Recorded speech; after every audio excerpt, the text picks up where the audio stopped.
નમસ્કાર દર્શક મિત્રો, બોટાદ દસ્તક ન્યૂઝમાં આપનું હાર્દિક સ્વાગત છે અને હું છું એલડી મકવાણા। આપ જોઈ રહ્યા છો બોટાદ દસ્તક ન્યૂઝ।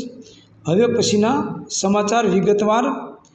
18 કલાકથી પ્રચંડ આગમાં બળી રહેલી પેપર મિલ, 3 જિલ્લાની ફાયર ટીમની સાથે આર્મી પણ મદદે દોડી 50,000 લીટર પાણીનો મારો ચલાવ્યા બાદ 85% આગ કાબૂમાં।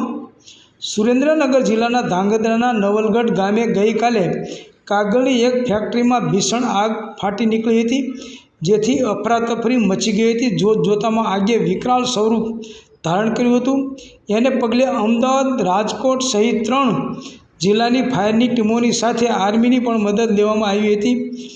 આ પ્રચંડ આગ 18 કલાકથી વધુ સમય થયો હોવા છતાં હજુ સુધી સંપૂર્ણ કાબૂમાં આવી નથી। 50,000 લીટર પાણીનો મારો ચલાવ્યા બાદ 85% આગ કાબૂમાં આવી છે। 18 કલાકથી ભડકેલી આગનો સમગ્ર ઘટનાક્રમ તારીખ 22 સાંજે 4:15 વાગ્યે ધાંગધ્રાની પેટસોન પેપર મિલમાં આગ લાગી। 4:50 વાગ્યે ધાંગધ્રા ફાયર ફાઇટરની ઘટના સ્થળે પહોંચ્યું। 5:05 વાગ્યે નાયબ મામલતદાર સહિતનો સ્ટાફ પણ ઘટના સ્થળે પહોંચ્યો। 5:10 વાગ્યે આગે વિકરાળ સ્વરૂપ ધારણ કર્યું। 5:20 વાગ્યે ધાંગધ્રા આર્મીના 80 જવાનો ઘટના સ્થળે પહોંચી લોકોને રેસ્ક્યુ કરી સલામત રીતે બહાર કાઢ્યા।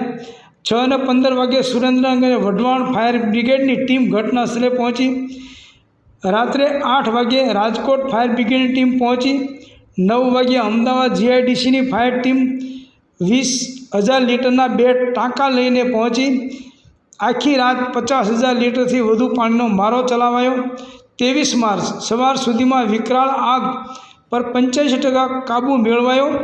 લાખોનું નુકસાન પહોંચ્યાનો અંદાજ। શોર્ટ સર્કિટથી આગ લાગી હોવાનું અનુમાન। ભીષણ આગને પગલે લોકોમાં ડરનો માહોલ। સુરેન્દ્રનગર જિલ્લાના ધાંગધ્રાના નવલગઢ ગામે ગત રોજ 22 માર્ચ 2025ના રોજ સાંજે 4:15 વાગ્યે કાગળની એક ફેક્ટરીમાં ભીષણ આગ ફાટી નીકળી હતી। એક વિશાળ અગનગોળો સમગ્ર વિસ્તારમાં ફેલાઈ જવાથી લોકોમાં ભારે ગભરાટ વ્યાપી ગયો હતો। એસએમડીએ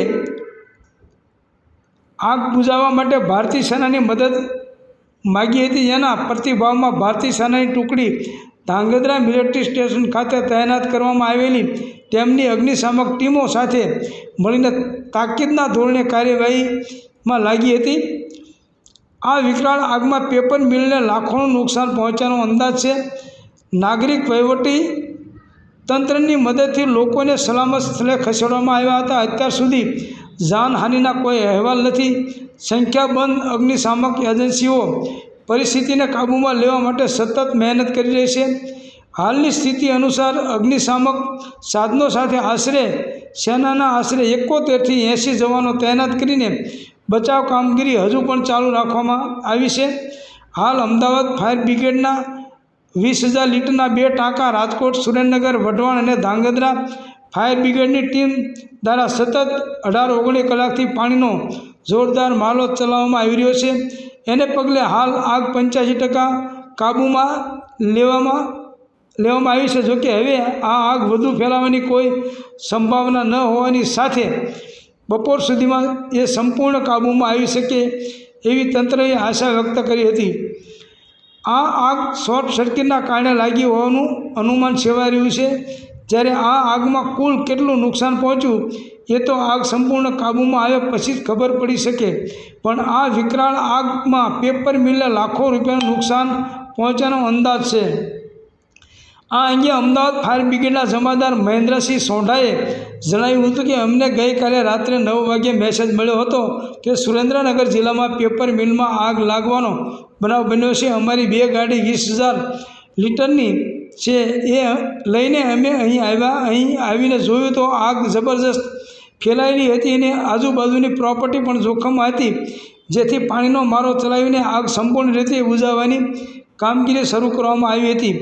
હાલ આગ પર મહદ અંશે કાબૂ મેળવી લેવામાં આવ્યો છે। તેમજ સુરેન્દ્રનગર, વઢવાણ, રાજકોટ અને ધાંગધ્રા નગરપાલિકાના ફાયર ફાઇટરો પણ અહીં અમારી મદદમાં છે। અમે અમદાવાદ જીઆઈડીસીમાંથી અહીં આવ્યા છીએ। આ અંગે ધાંગધ્રા મામલતદાર કચેરીના નાયબ મામલતદાર મહેલકુમાર સિંગલે જણાવ્યું હતું કે અમને ગઈકાલે આગ ઓલવવાની માહિતી મળી એટલે અમે સ્ટાફ સાથે તાકીદે ઘટના સ્થળે દોડી ગયા હતા.